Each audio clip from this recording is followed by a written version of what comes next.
Welcome back to Let's Talk Terror. I'm Celia, and tonight, when the dice drops, heads will roll. I'm joined by Alan Sanchez and Sarah Nicklin, part of the horror comedy short Total Party Kill that premieres at Cinequest this year. And in this short, what starts as an all-female tabletop RPG game turns into a very bloody battle, and everyone has to survive, and it's crazy, and it's funny, and it's wild. So we're going to talk about everything Total Party Kill, from horror comedy balance to practical effects and the Red Nun. So roll for initiative because it's time to talk terror.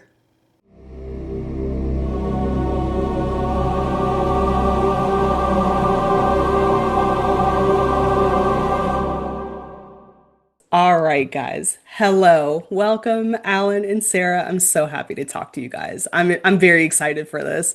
And of course, we're here to talk about Total Party Kill. But before we do that, I'm going to have you guys introduce yourselves.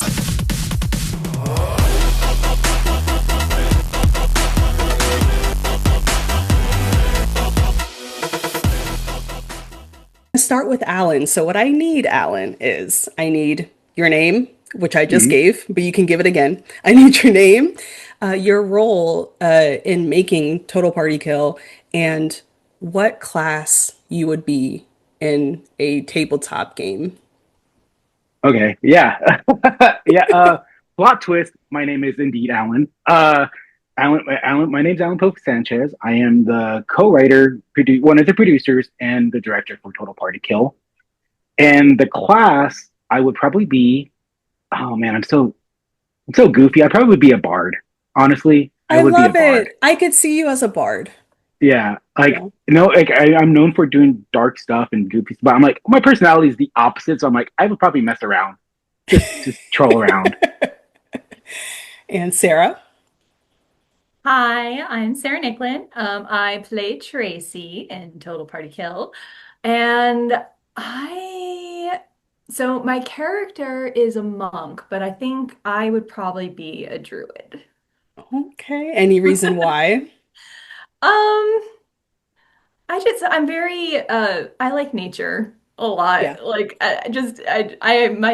for fun, I go, backpacking out in the woods, and I've always felt very, like, connected just to, when I was a kid, I thought I could talk to trees and talk to the wind and stuff. So, I love that. Uh, I had to think about this, but actually it turned out to be a very easy question. So I've only played D&D one time. My younger brother plays it. He's like super big into D&D, and he made us play one time. It's not my thing at all, but we did it for him. And I was a necromancer for ooh. obvious reasons. Oh, And apparently that is part of the wizard class.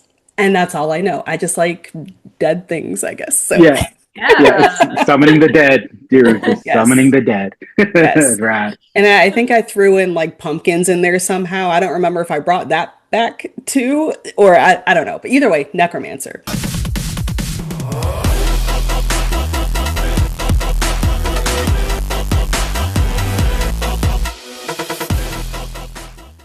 Love it. Now tell us about we referenced it already. Clearly, Total Party Kill is about D&D, but give me a little bit more information for those who haven't heard about it. Oh yeah, I mean, Total Party Kill is a horror comedy. It's about an all-female group of tabletop role-playing gamers, like all-female group, and they're on their last uh, part of their campaign against this evil thing called the Red Nun, and the DM was in a rush when she was trying to prep, and she ordered something from a Far East company that's in line that rhymes with the word Demu. You could put two and two together what it Yeah. is, and lo and behold, when they start the game, that in that miniature that she ordered from there had a demon inside of it, and chaos unfolds, and you just kind of see who they have to fight this thing to in order to survive. If they don't, they die, and if they die in the game, they also die. So it's all Oh, about the ultimate game survival. The game gets real. It just gets real. it gets really real. Yeah. Yeah, we're gonna get into that because I have some I have some words. Where did this idea come from? Do you guys play D&D, or was this just, hey, I think this would be kind of a fun thing to do? Yeah, the game. When this happened, I was as with any creative, with any when they're developing something, for me, it was during a vital time, aka unemployment. I had a lot of time in my hands. I was trying to figure out my next short, what to do, and I was like, well, it was a few years since I did my previous short. I was like, I need to do something. Like I was trying to do a feature, and I was like, you know what, I need to do another short just to get the juices still flowing and actually keep it uh in a more contained space in terms of budget. So I was like, okay, well, let me think of a one room thing. And during that time, I was thinking of one room stuff. Like, what could be one room? Play with time, do a heist movie, or what, And also at that time, I was watching a lot of TTRPG content and like Critical Role, Dimension 20, Dungeons Yeah. and Daddies. And it just dawned on me. I was like, wait a minute, they're on the table. And I was like, what can I do with this? And I was like, wait a minute. I've been wanting to do a horror comedy for the longest. Like I wanted to show more of my personality, more of like being a comedian a little bit, more of like a fun, because I've just been doing so much darker stuff, more serious stuff. I was like, no, I was like, that's not who I am. I really want to have fun on this.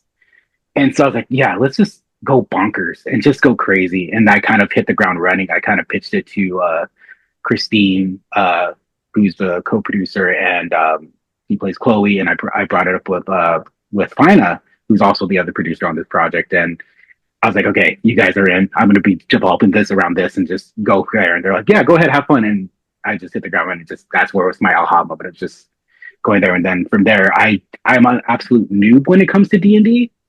So I knew a basis of it. Yeah. The lore. So I needed someone who's also as funny as me, or not as me, but like just would bring up the humor, and also knew their shit on D&D, and would be on. And he would be completely honest and calling me out on my bullshit. And so I brought on my buddy Michael Smallwood to co-write this with me, and I was like, yeah, just here's a script, and feel free to make it as lore accurate as possible. Punch up any humor. I was like, I don't give a shit. I will read it and just be like, all right, great, and tweak however needed, but like just go ham. And he's like, say less, and he did. And yeah, we went from there and just kind of just had the draft and just shared it with them. We're like, all right, let's get this going and hit the ground running. Now, you mentioned the main antagonist being a figure called the Red Nun. Now, Sarah, did that ring a bell to you? Because you've played a nun before. Yeah. I have. Also in a horror comedy. But I was not that familiar with D&D because I've never played. Like I play Magic, and I've been told I'd probably like D&D, but I've Mhm. never had the chance to do it. So when I read the script and there were all these characters, I'm like, I don't know what any of this means.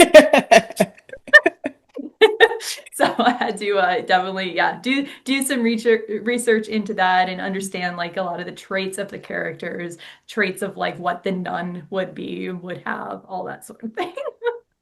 Now, the nun isn't usually something that, because probably because I don't play, but not really something that I connect with D&D. It's more so like monsters and not so much nuns. So why a nun? Yeah, I wanted to actually kind of blend two things that I like, which was fantasy that I liked growing up in the 80s and modern day, like just horror. It's like the whole supernatural horror. And so, like, I kind of took that evil witch or the evil queen from Willow and blended it with like the supernaturalness of like the Conjuring. I was like, what if they just made a baby and this was the Red Nun? And it became like this whole thing. I kind of made like a sort of a backstory, but not like a full on like we'll have lore. But I was like, I know there's some tragedy in there that she was like this pure like light, from like Lord of Light, but then something happened and she went to the dark side, went to like Vlad the Impaler style. Like she used to wear black and white, now it's black and red because she just had so much blood, like just doing blood shit. And yeah, Okay. so it's just a blend of that. Okay, okay. Doing Now, bloodshed. I like that. That's good. yeah. I was like, Now, one day we'll do a fantasy film zero, just get everyone with this, the Red Nun. It's a medieval movie. yes, Yes. do it, do it.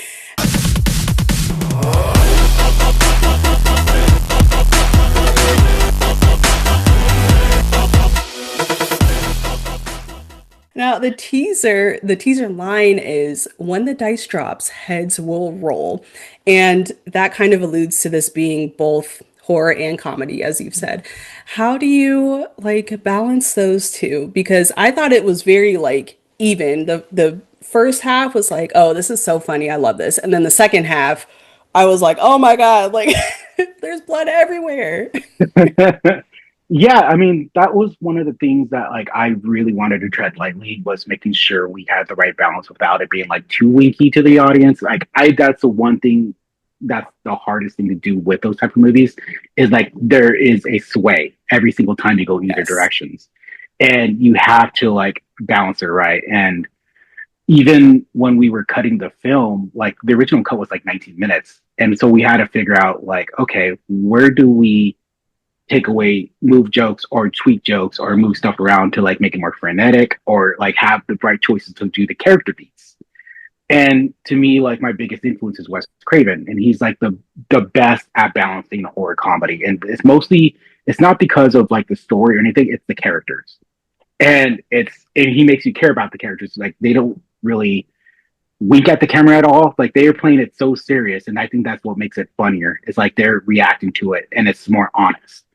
And I Yes. was like, okay, well, let's balance that with the absurdity of like Evil Dead, like the Raimiisms, and just fuse that like the characters of Craven and then just the bonkersness of like the Evil Dead films and just kind of make this love child. And that was the balance of it that I was kind of going for, and like and have that emotional feel of like characters of just like growth of specifically like Flint's arc of like her growth of like a newbie and realizing that game is like, oh, I figured it out. I could do this. That everybody's had that moment when they play a game. There's like, it clicks now. Oh, I could do something now. I could do this. And so that was like the whole thing is like that emotional arc while also having all these characters without them being one note. It's like you actually, I wanted to make you care about them and laugh with them. And then when they go, you're just like, I like that person. Why? Why do they have to go? Yes, yes. I feel that way every time Sarah dies. I'm like, no, I know it's coming. I know it's coming, but I'm like, no. But now that now that I've said that, Sarah, let's talk about your death. Spoiler, I'm sorry, guys, she dies. Oh, But yep. sorry. It is a So horror film. it's a horror film. So talk about that because you had let me tell you, I was watching this. I had my tablet. I was playing on my tablet and I was like making dinner. I think I was like stirring vegetables. It's not important, but I had it sitting next to me and I'm looking, back and forth. Okay, wow, funny stuff is happening. And then all of a sudden Sarah's banging her head against the table and there's blood everywhere and that's when it like I had to switch over solely to the tablet at that point because I'm like, okay, I really let me pay even more attention to this. But Sarah, tell me about that. Mild concussion, but I think it's all come back together fairly well. Yes, yes.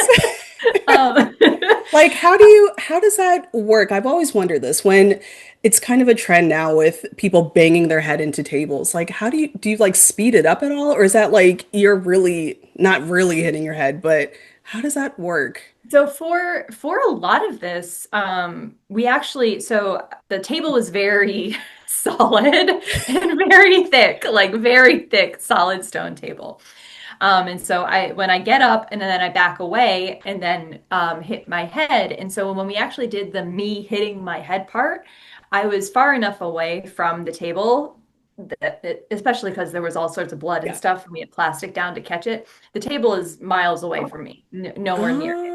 Oh, So okay. my head was never in danger of actually hitting the table. But we did do a head life cast and had like a full prosthetic, which looked amazing. I have it. It's like sitting over there in the corner. I should go I grab forgot you kept it. I forgot you kept it. I would keep it too. Yeah, no, because it was the last day. I remember it was just like, anybody want the head? And Sarah's like, I'll take it. I was like, oh, great. Yeah, Take the head, Yeah, Sarah. of course, you got to keep that right. stuff. So it was the head, the fake head, that was actually Oh, hitting okay. the table. And with that, because it's so brutal, there was definitely a progression in the gore that you're seeing from this. And it was one of the more extensive, I think, like facial applications that I've done, especially in the different stages, because we would do like, okay, you're banging your head like this for a little bit, and then take a break, and then you have, 30, 40 minutes an hour to do another layer of application. Now you come back and match everything, do it again, another application and do it again. So it was definitely all about making sure that progression worked. And then, I mean, performance wise, understanding, okay, how brain damaged am I going through this? How much am I resisting it for each stage of it? And then also like just deteriorating along the way. But it was super fun. Super, super Oh fun. my goodness, movie magic. That's so cool. That's so cool. I love it.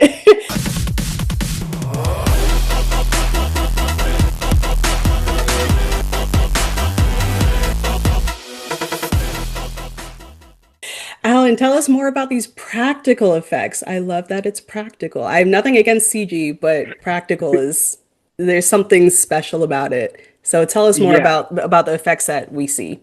of course. Yeah, I mean, that was my one goal. Is like even just with anything I do, I try to keep it as practical as possible. Like, it's nothing against CGI. It's just more Yeah. of like that's the I like the magic of just figuring stuff out with the department head of like the makeup special effects and just be like, yeah, let's try this out.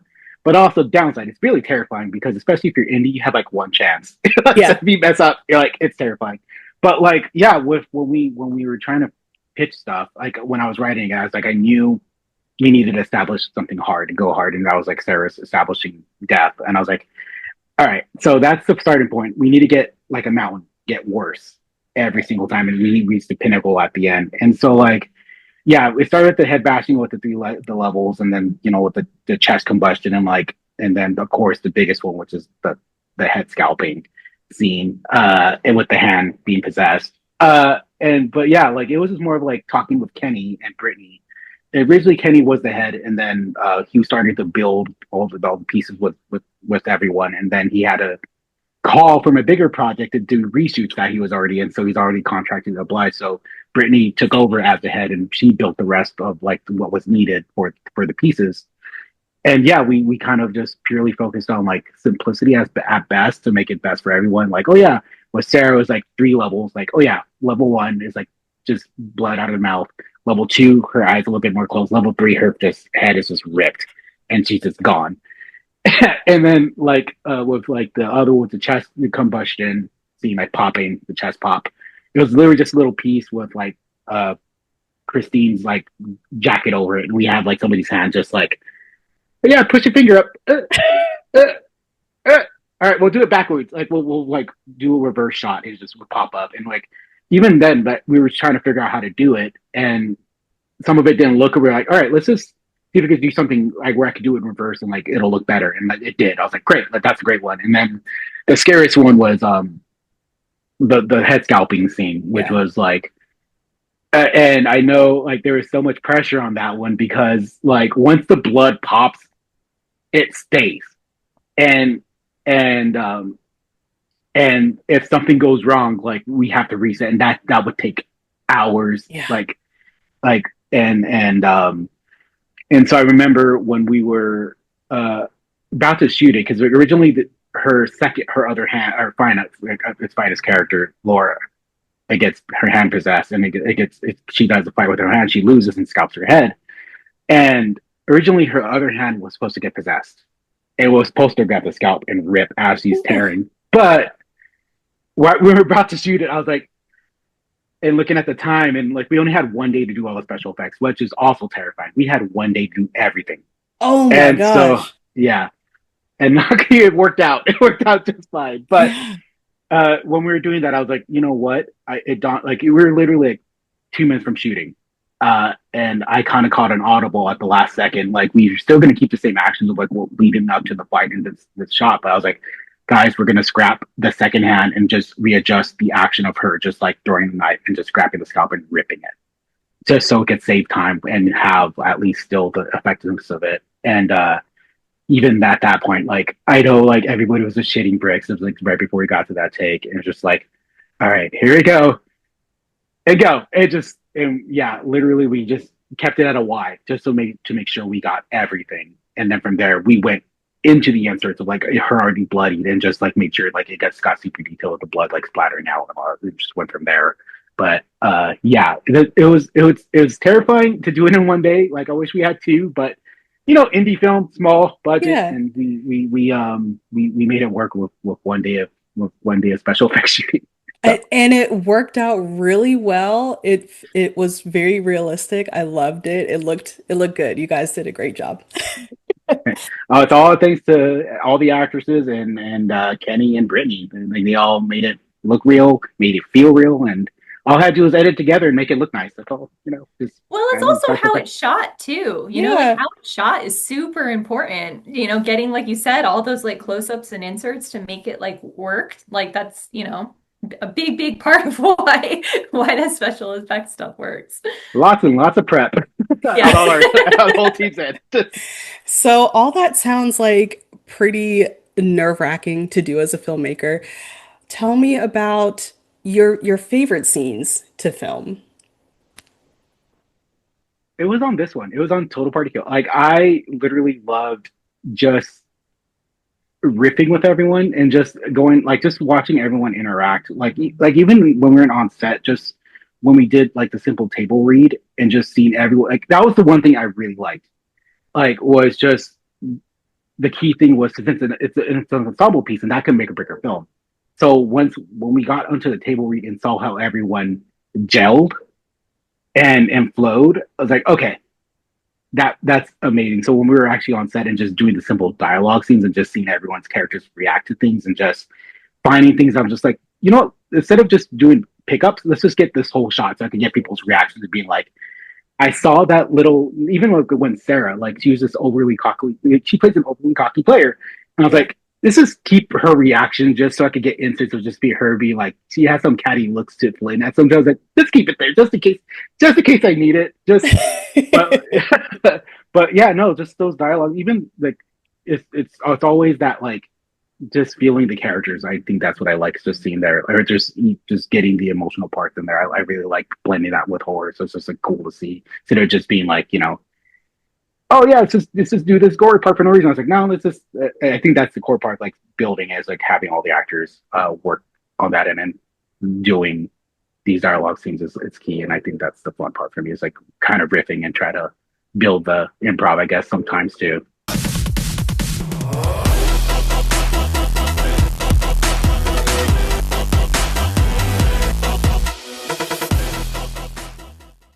Total Party Kill is all women that we see on screen. Love it. Perfect. I feel like Stranger Things kind of brought D&D and other tabletop games back to like popular popular culture, but that was all boys and it was all like that's in the 80s. We need something for now. We need something for the girlies. Do you think that Total Party Kill is going to be that thing? Do you think we're I going to recruit more women? Yes, absolutely. I mean, when I first read this script, I was like, how has no one made this yet? Like literally, like this is such an obvious and brilliant idea. I'm like, I'm incredible, amazed that it doesn't exist out there because as far as I know, way more women like to play games than men. Like I have to drag my husband to board games. But I have my girl like board game group. And so like I have my girl magic group, so like there are so many women out there that really enjoy games. And I think it's like the strategy and the like puzzles of it and figuring it all out. So I think it's just because, and it's changing. I think Stranger Things is also helping it change, but things like Dungeons and Dragons and Magic is like nerdy and not cool. So like maybe not a lot of girls played it so much. But now it's like cool to be nerdy. Now it's like Yeah. cool to have played Dungeons and Dragons, Thank you. Stranger Things. Um, so I totally think that this film is going to be like, yeah, go out there, play with your friends, get your girls together, run a campaign, have fun with it. Why not? Why let the boys have all the fun? Yes, for sure. Alan, you mentioned in your email to me that you guys have got some fan art. How does that feel to have people doing fan art of you guys? That's awesome. It's wild. Like, I never thought, like, I also, like, it's just more of like, I just wanted to create something fun and just something out of the box, and just to see people react to. I think it just came from the trailer we released. I was like, I'm just gonna drop it for fun on Halloween and just surprise everyone, and then just a reaction of it, just when everybody shared it, was just like overwhelmingly hyped and positive. I'm just like, whoa, Yeah. whoa. And then like people would just start messaging like about it, like, hey, can I get some assets of like stills? Like not you don't have these spoilers, but can I just get some stills of just so I could do some posters or like art? And it's just surreal to see. And I think it's just because like everybody saw the ensemble, like all these strong, great actresses and like Yes. strong women, like and then just be like, oh, they're all together in one film. Yes. Oh shit. I'm down. Let me just do this art. I want to. I can see it. I can see it now. And just to get all this stuff, it's really really cool. And there's still people inquiring right now. Like when we get DMs, like I'm like, yeah, I already have like a folder. I'm like, here, just take these screenshots and have fun. Like, go at it. We'll share it. Like, just feel free to tag us. We'll definitely share it. They And should make us a meme. Let's yes. Yes, do it. Wait till the spoilers come out. Watch. They're gonna yes, find some very deep shit. Just, someone out there make us a meme. Please do it. Okay, last big question. So Total Party Kill is a short, but you're making it into a feature, yes? Tell us about that. we're Try not to give too many spoilers. All I need to know is one, is it going to be a feature, which it seems like yes. Two, a general what's going to happen, and three, is Sarah going to live longer in this one? Or is that like it?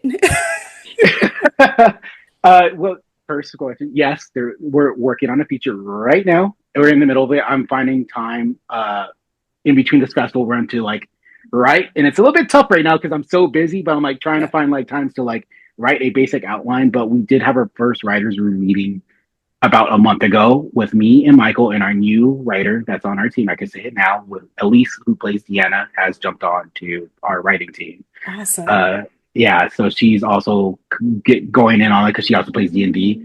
So we are playing around with ideas, and let me tell you, the ideas that are being pitched are so bonkers and so fun. So it was really cool. Like the first time was just like, let's just go crazy, just throw anything, like nothing is off the table. Let's just do it. Let's keep the spirit, just go crazy. And they were indeed crazy, but uh, the core thing is we want to keep the spirit of the original, like just there, and expand on everything, like expand on the characters, mainly the arc of Flynn and her arc, and try to bring in the Red Nun a little bit more, kind of her be the more Freddy Krueger esque of character that's haunting them because it is implied a little bit. She does pop in from the short, but I was like, no, what if there's full on haunting sequences for everyone, and she preys on their fears, and kind of go from there, and then also expand on the lore of that piece of like what the Red Nun is, or not fully. I like horror that's still mysterious. I don't want to over like explain it in the film, just like little breadcrumbs, and yeah, and then kind of pull on the game instead of it just being one battle. We're gonna actually do the full campaign, not a Oh. campaign, but like a module I was gonna thing. say, do Like you have enough time for a whole campaign? yeah, so it's like a module, like one of those one night sessions that you could do like Okay. a simple quest. It's like, oh yeah, this is the quest. I'm thinking like the simple. For me, I'm a gamer, so I'm like, I was telling him the simplest terms, like big Castlevania levels, Yes. Yeah. get to Dracula. That's like that's what I'm thinking, guys. But we're playing with that right now. I'm writing the outline, and we're hoping if all goes well with the short, which I'm hoping we premiere next week. I mean, right now, everybody spoiler talk like if it all goes well, and we could get something going with the feature, which I like. We're hoping to have our first draft ready by the fall of this year, so we can go into it. We really want to go into next year, like. Yeah. And then, of course, everybody's characters expanded, and then also we're trying to expand the table, so there's going to be more people on the table Oh, playing. okay. So it'll be more of a bloodbath. And plus everybody could like stay alive longer, so Sarah will be dead first. Like I won't say Hey. that, but like it's just we're be playing a lot, we're playing around with a lot of bits, and we started joking around. It's like we're doing like, oh yeah, there's a really good joke that we could put in the middle of the film. So it's gonna be just the same thing, just really expanded and then just a lot more layered out. So instead of it won't be like a one piece of like, oh yeah, layers of things are happening, and you really want to see the end goal. Like does anyone does anyone survive? I don't know. We'll see. Okay. Now is your time for promo. Where can we see Total Party Kill? Anything else you want to say about it? Now's your time. So we're showing it now. Well, once this is posted, like we're going to be showing it virtually at Cinequest, but also we just, as of yesterday, got selected at Panic Fest. So if you are a person that's over there and want to see it, you can also check it out at Panic Fest. And we have a few more festivals we have yet to announce, and we're looking forward to announcing them. So be on the lookout. You can keep track of us at, the Total Party Kill Film at Instagram. And you can find me at Alan Poe for show, ALANPOE for show. And ultimately, we always make the announcements when they let us, and we'll definitely, hopefully, we'll be coming to a town near you in the United States and possibly overseas. Ooh. And yeah. And that was it from Alan and Sarah. Thank you two so much for talking to me about Total Party Kill and showing us all that game night can kill you. For more about Total Party Kill, you can follow Alan and Sarah and the movie itself. I'll leave all the links in the description. If you enjoyed this episode, be sure to like, comment, subscribe, and share it with your horror-loving, dice-rolling friends. Until next time, stay spooky and maybe pay a little bit extra for Etsy next time because your life could depend on it.